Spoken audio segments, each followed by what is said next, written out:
girls from me, Henry and Nipper. Now before I narrate tonight's bedtime story, don't you think Nipper's looking beautiful in her out and about outfit? Oh yes, a lovely pink hoodie with matching pair of booties with a colourful backpack. Ooh, lovely. The story this evening is called The Three Little Pigs. Now are we all snuggled in, comfy? Then so we shall begin. Once upon a time there was a little pig who lived with 3 children on a large, comfortable, old-fashioned farmyard. The eldest of the little pigs was called Brownie, the second Whitney, and the youngest and best-looking Blackie. Now Brownie was a very dirty little piggy, and I am sorry to say spent most of the time rolling and wallowing about in the mud. He was never so happy as on a wet day when the mud in the farmyard got soft and thick and slab. Then he would steal away from his mummy's side and find the muddiest place in the yard. He would roll about in it and thoroughly enjoy himself. His mummy often found fault with him for this and would shake her head sadly and say, "Oh, Brownie, some days you will be sorry that you did not obey your mummy's orders," but no words of advice or warning could be cure Brownie of his bad habits. Dear me.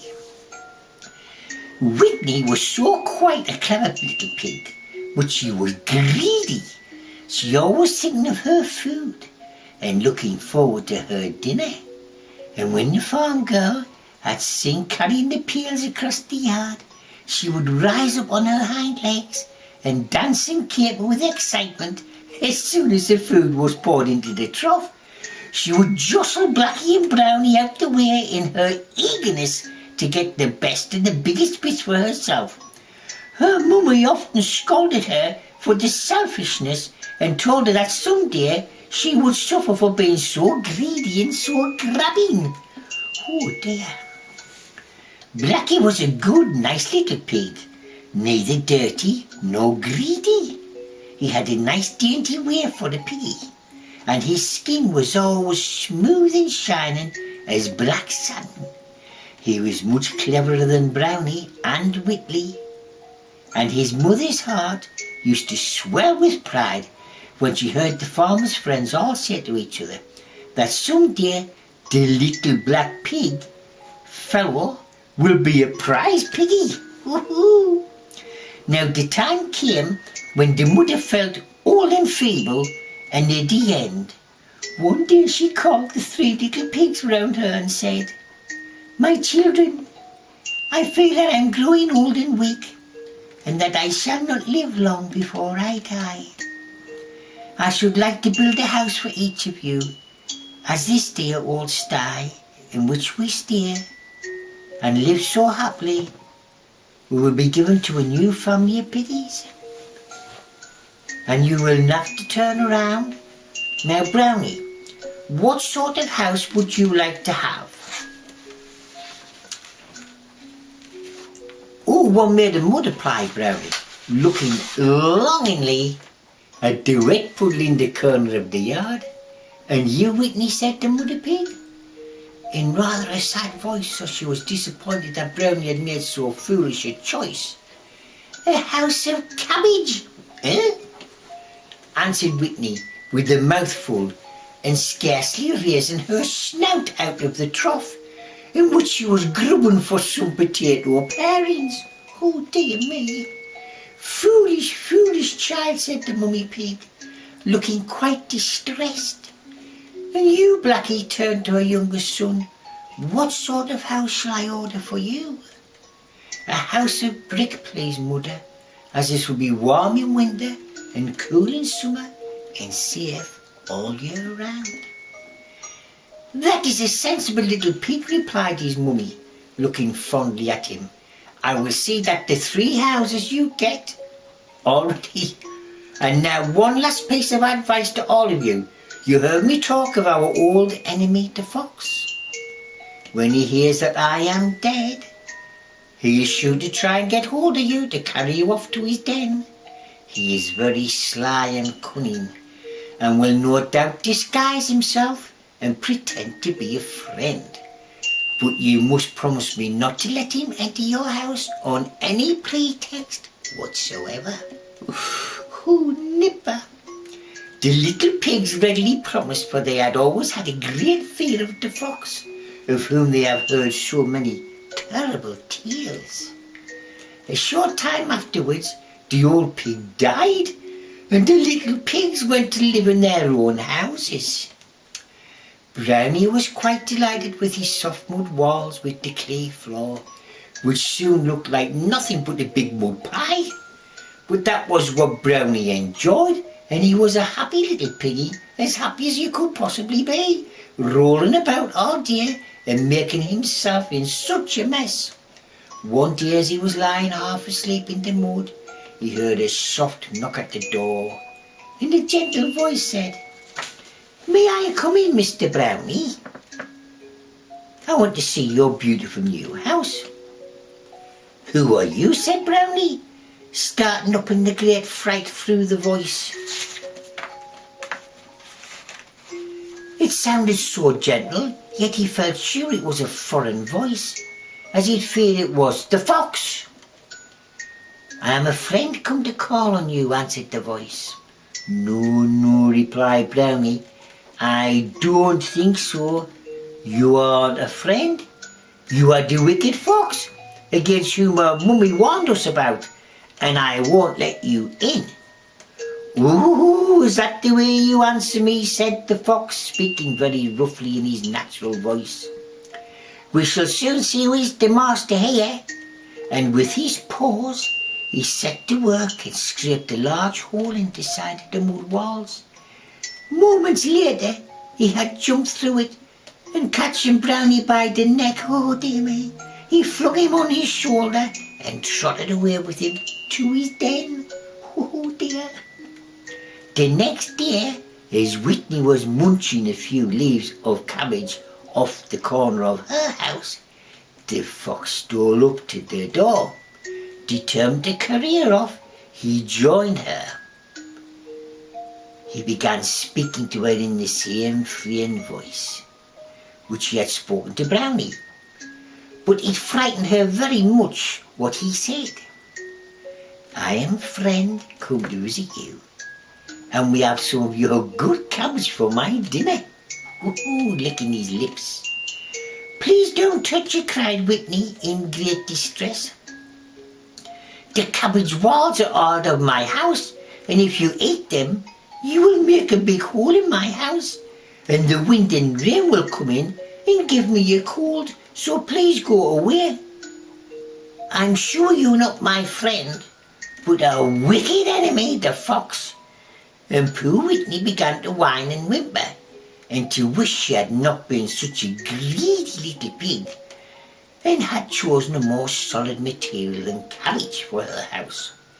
But it was too late now, and in another minute the fox had eaten his way through the cabbage walls, oh dear, and caught the trembling, shivering Whitney, and carried her off to his den also.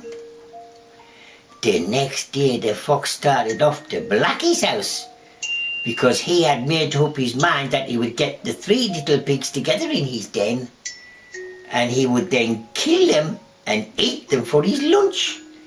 He said I would invite all my friends to a feast, but when he reached the brick house, he found the door was boarded and barred. Oh, so in his sly manner, he began to do, "Let me in, dear Blackie. I have brought you a present of some eggs that I picked up in the farmyard on my way across here to see you." "No, Mr. Fox," replied Blackie. "I am not going to open my door to you. I know your cunning ways. You carried off poor Brownie and Whitley, but you're not going to get me." At this the fox was so angry He dashed with all his force against the wall and tried to knock it down. It was too strong and well built, and though the fox scraped and tore the bricks with his paws, he only hurt himself, and at last he had to give it up and limp away with his forepaws all bleeding and sore. Oh dear me, he deserved that, didn't he? Never mind, he cried angrily as he went off. I'll catch you another day. See if I don't, and I won't. I grind your bones to powder when I catch you. When I have got you in my den. And he snarled fiercely and showed his teeth. Oh dear me. Next day Blackie had to go to the neighbouring town to do some marketing and to buy a big kettle. As he was walking home with it slung over his shoulder, he heard a sound of steps stealthily creeping up after him. For a moment his heart stood still with fear, and then a happy thought came to him. He had just reached the top of the hill, and he could see his own little house nestling at the foot of it, amongst the trees.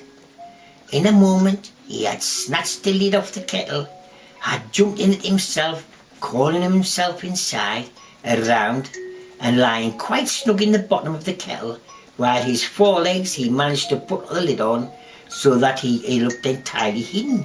With the little nick from the inside, he startled out the kettle, and down the hill it rolled full tilt. When the fox came up, all that he saw was a large black kettle spinning in a circle, all over the ground with great pace. Very disappointed, he was just going to turn away when he saw the kettle stop close to the little brick house, and in a moment later Blackie jumped out of it and escaped with the kettle into the house. When he barred and bolted the door and put the shutter up over the windows. "Ooh," exclaimed the fox to himself, "you think he will escape me with that, do you?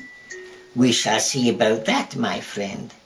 And more very quietly and stealthily he prowled around the house, looking for somewhere to climb on the roof. In the meantime, Blackie had filled the kettle with water, and having it on, he set the fire. He sat down quietly waiting for it to boil. Just as the kettle was beginning to boil,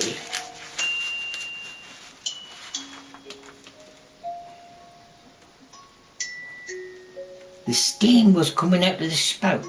He heard what sounded like a soft scuffle and muffled step. Patter, patter, patter overhead, and the next moment the fox's head and his paws were seen coming down the chimney. But Blackie was very wisely.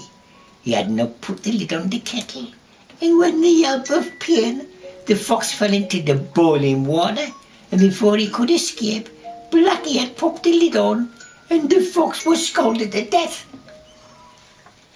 As soon as he was sure that their wicked enemy was really dead, and could do no more further harm, Blackie started off to rescue Brownie and Whitney. As he approached the den, he saw piteous grunts and squeals from behind the poor little walls. His brother and sister, who lived in constant terror of the fox killing and eating them, but when they saw Blackie appear at the entrance to the den, to their joy they knew he was quickly found. He then found a sharp stone and cut the cords with which they were tied and staked to the ground. And then all three started off together to Blackie's house, where they lived happily ever after, and Brownie quite gave up rolling in mud, and Whitney ceased to be greedy, for they never forgot how the faults had brought them to this untimely end. Nighty night, children. Night night.